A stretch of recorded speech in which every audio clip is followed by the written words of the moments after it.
Et c'est donc l'heure des bonnes notes du mois. Alors Benjamin, votre bonne note ce mois-ci fait écho à la crise en Ukraine. Oui, ils sont 4 entrepreneurs. Ils s'appellent Juan, Arnaud, Alexandre et Alexis. Ce sont les fondateurs de EU4UA.org. En bon français, EU4UA.org. Ils vont m'en vouloir, mais ils m'ont demandé de le dire. Ils ont créé ça le 25 février à 22h. Ils ont donné naissance à cette plateforme qui est une plateforme de solidarité qui permet de mettre en relation des réfugiés ukrainiens avec des personnes qui ont des logements pour les accueillir. Partout en Europe, le site est traduit dans 11 langues. Ils ont créé ça en 48 heures. Ils ont créé ça avec des développeurs partout sur la planète. Ils étaient 250. Ils ont fait ça en no-code. Et à la suite de quoi, ils ont évidemment utilisé leur savoir-faire, parce que ce sont les fondateurs d'un site bien connu qui s'appelle jobgather.com. Ils ont mis un peu de côté leur activité pro pour faire ça, pour se dédier à ce moment terrible que nous connaissons depuis maintenant 8 semaines. C'est né le 25 février. En quelques jours seulement, ils avaient déjà plusieurs milliers de personnes qui étaient inscrites sur leur site. Ça a été un très grand succès. Ça doit continuer. C'est en 11 langues. Pour s'y inscrire, il suffit de 2 petites minutes. Et après quoi, le matching est opéré en fonction des critères, du pays et de la composition de la famille. Et après, les gens, entre eux, se parlent sur WhatsApp, par téléphone. Bref, c'est simple, c'est intelligent. C'est la technologie au service de quelque chose d'utile. Et très franchement, dans cette période, ça fait du bien. Donc un grand bravo à eux, EU4UA.org, EU4UA.org. Allez-y, c'est utile et ça fait du bien. Et c'est une très belle initiative. Votre bonne note, Mira Lelay?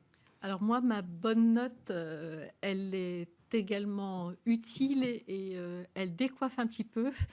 C'est la campagne Silva, notamment, je ne sais pas si vous l'avez vu un petit peu elle a pas mal circulé ces derniers temps sur les réseaux sociaux. C'est je pose les mêmes questions aux femmes et aux hommes.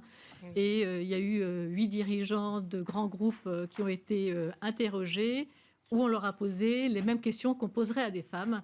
Et je trouve que c'est des sujets qu'on ne sait jamais trop comment les aborder. Et même un secrétaire d'État. Et même un secrétaire d'État. Et on ne sait jamais trop comment les aborder. Et pourtant, je ne suis pas toujours très sensible à ces sujets. Et là, j'ai vraiment trouvé ça assez décoiffant. C'était très marquant. Drôle et très marquant à la très fois. Bien fait. Et j'ai trouvé ça, j'ai trouvé ça très bien. Et comme ça date juste de quelques jours, voilà, c'était ma bonne note du jour. Bravo pour cette bonne note. Karine Schrezen. Eh ben moi, je vais revenir finalement à l'agriculture. Il faut de l'innovation, mais il faut des terres. Et j'ai eu la chance de rencontrer un entrepreneur qui s'est dit qu'il allait tout simplement s'atteler à un des plus gros problèmes mondiaux actuellement, qui est la montée des eaux, comme on le sait avec l'écologie, et qui nous a expliqué récemment, on va voir comment il arrive à le développer, il est en pleine levée, que tout simplement, il avait trouvé un endroit dans le Sahara égyptien qui était en dessous du niveau de la mer, qui avant était une mer qui s'est asséchée et qu'il suffirait de créer, en fait, c'est assez complexe, mais il travaille sur un projet de créer finalement un canal entre l'océan et cet endroit qui pourrait accueillir un gros morceau d'océan finalement et qui permettrait de réduire de 20% la montée des eaux. Donc je trouve ça assez extraordinaire. Maintenant, bonne chance à lui parce qu'il y a beaucoup de choses à faire. Ça paraît tellement simple, on se dit comment on n'y a pas pensé avant. Mais c'est souvent les meilleures idées sont les plus simples. C'est vrai, merci beaucoup Karine Schrezel, merci beaucoup Mira Lelay. C'est donc la fin de cette émission. Merci à vous tous de nous avoir suivis et vous pouvez bien sûr nous retrouver tout le week-end sur Bismart. Au mois prochain, et puis surtout ce week-end, vous nous retrouvez sur Bismart et vous allez voter. C'est vrai, à très vite dans Smart & Strat.